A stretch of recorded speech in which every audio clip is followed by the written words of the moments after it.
Овие 20 минути во ова интервју ги посветуваме на Игор Јанушев, генерален секретар на ВМРО-ДПМН и носител на листата во третата изборна единица.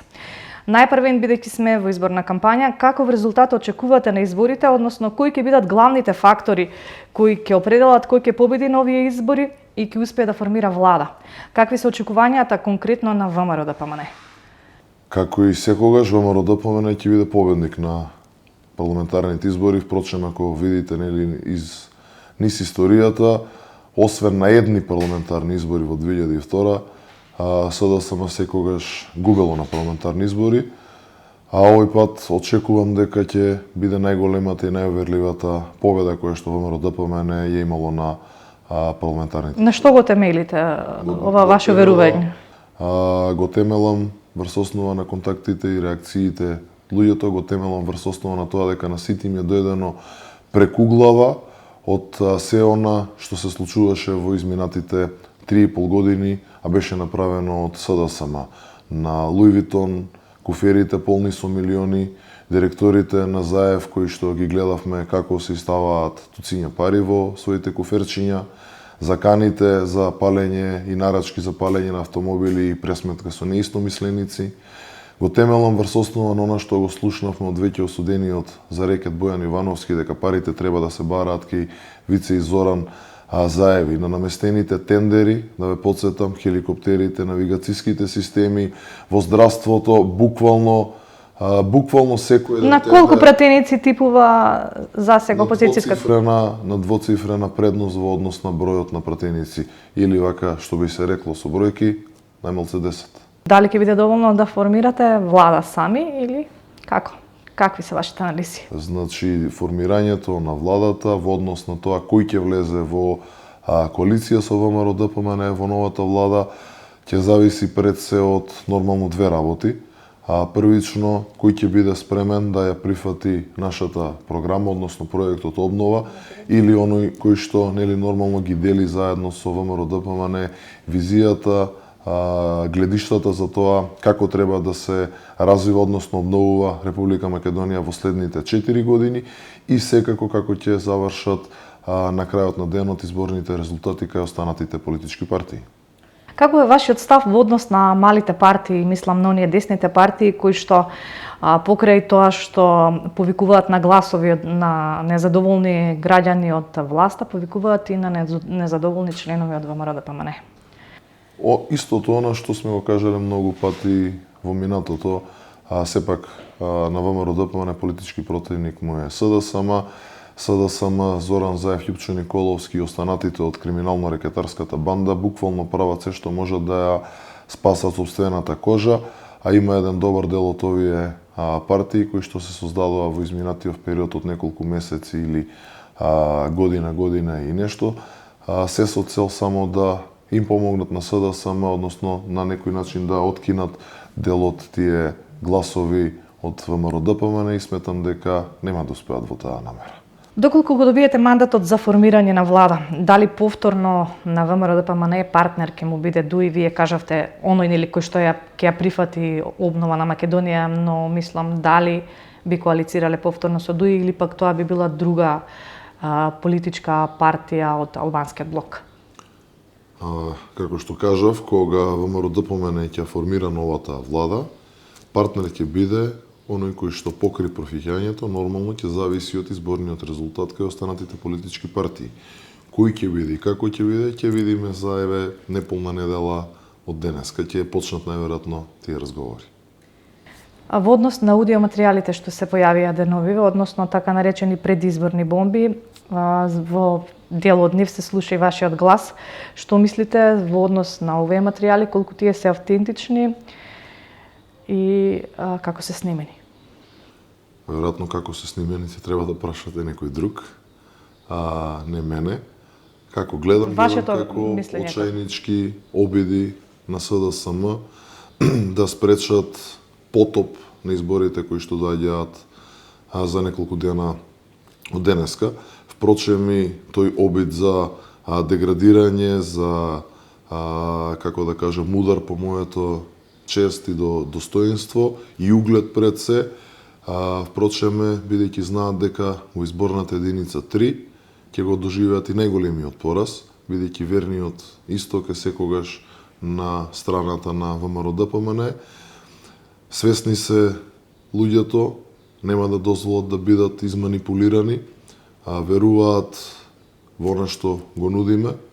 За жал се апсолутно разочарани од СДСМ и освен низ таа призма за ефтини политички поени и делување во очи на губитници, не гледам никако. Не ми одговоривте за нивната автентичност, што мислите? Немам потреба да ви одговарам од причина што тие материјали се процесираани со на корумпирано, политизирано рекетарско СЈО, се водеа постапки и доколку имаше тронка криминал или незаконско постапување во однос на тоа, сега јас немаше да седам овде со вас и да давам интервју, имајќи во предвид како работеше, што се направи тоа СЈО и на кој начин делуваше. Така да немам потреба Меѓутоа, релациите, да ги со однос на релациите, во момите се слуша дека разговарате со Милијана Кески, вие сте дел од новото раководство на партијата,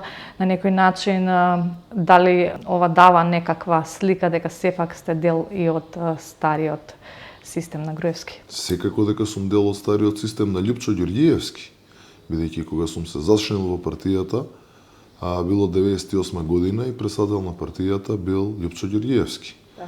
Така да, ако сакате да алудирате на било какви инсинуирани обиди дека некој е дел од нешто, мислам дека во најмала рака ќе го, најдобра рака ќе го сметам како еден обид за провокативно прашање или провокација. Бидејќи ние овде во ВМРО-ДПМН не сме поради човек, не сме поради личност, тука сме поради државата, поради тоа што веруваме во идеологијата и поради тоа што веруваме дека конечно во држава треба работите да тргнат на подобро и да овозможиме еден нормален живот и да има повеќе за секој еден граѓанин, што впрочем и го предвидуваме со проектот Обнова. Во стартот на кампањата тргнавте со една ударна медиумска кампања, да кажам, со спотот за свитканите кичми. Знаеме дека вие 11 години бевте на власт. Што би била разликата сега во овој момент за да биде исправена кичмата на македонскиот народ, символично кажано? Токму ова што го зборувам. Редно време е да престанеме да се осеќаме како граѓани од вторед во сопствената држава. Сето она омаловажување што го доживеавме во овие 3,5 години пред се како народ, допринесе за една општа апатија во државата, за една општа меланхоличност во државата, затоа најголем дел од луѓето во Република Македонија да се осеќаат со свитка на кичма и со наведната глава. Време е да се врати македонското национално достоинство. Време е да се осеќаме горди за тоа што сме македонци и токму затоа е таа символика. Време е да исправиме кичмата и да подигнеме главата. Како ќе исправите кичмата во однос на македонското достоинство? Ќе исправиме со тоа што ќе овозможиме да биде подобро за секого. За младите да бидат горди и да сакаат да имаат образовен процес, каде што ќе биде гордост да кажат дека стекнале образование во Македонија. Да имаме универзитет во следните неколку години, односно до крајот на мандатот, кој што ќе се најде високо на шангајските листи, каде што ќе се овозможи луѓето да живеат повеќе од пристоен живот, со пристојни услови за живот, каде што платите и пензиите ќе растат, каде ќе имаме домашни и странски инвестиции, каде невработеноста ќе падне под 10%, каде што ќе имаме инфраструктурно возобновување на државата. За на крајот на денот да не сте оптоварени со тоа дали ќе го преживеете следниот ден, туку да можете да водите еден нормален живот, каде што кога ќе ја слушнете македонската химна или македонското знаме, ќе ве полазат морници, ќе ја осеќате гордост поради тоа што сте македонци. Кога сме веќе кај македонската химна и македонското достоинство, прашањето ми беше токму околу Преспанскиот договор. Знаеме дека вие го оспорувавте и веревте дека овој договор е срамен и му нанел штета на македонскиот народ. Имате некоја најава дека доколку дојдете на власт во однос на договорот ќе одите чекор назад. Што значи тоа? Ние многу пати сме го коментирале ова прашање. Предпоставувам дека дека се уште ви актуелно да го поставувате. Јас ќе се обидам низ еден символичен историски приказ да ја доловам поентата. Кога се формирало историското ВМРО во 1893 година, тие неколку луѓе кои седнале и го формирале имале една единствена цел, единствен сон, а тоа било да имаат независна македонска држава. Таа идеја низ вековите претходно, а и по формирањето на историското ВМРО се проткојувала низ генерации и генерации. Многу животи паднале, многу имаат вложено, многу генерации во сонот за независна македонска држава. Таа македонска независна држава сме ја добиле дури во 1991 година. Значи, Но што сега во овие услови?